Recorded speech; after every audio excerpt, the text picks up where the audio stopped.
in the union.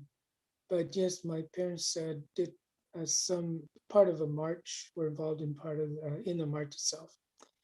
And myself, I was a union member. I paid my dues. I worked in the fields when I was a kid for some time, and I had my card as a union member. So and so I think I thrived as far as learning what hard work can do and appreciating education. And in that sense, I think I learned something from back then in those turbulent times, of course, during the civil rights movement and also the Vietnam War.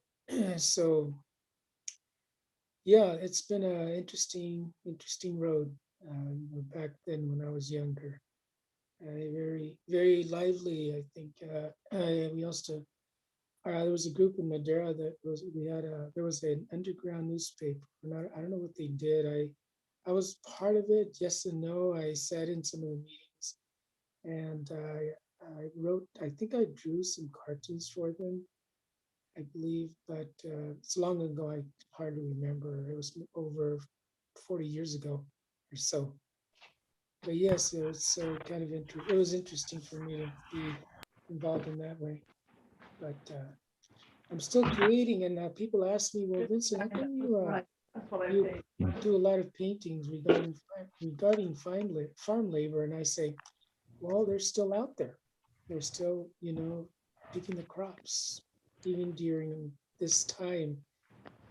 With COVID, they're still out there. They're still working just as hard and they bring the food for us to eat, the crops and things. So I praise them for their courage, guys. Awesome.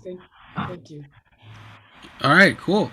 Dr. Lucia Vasquez, want to introduce yourself?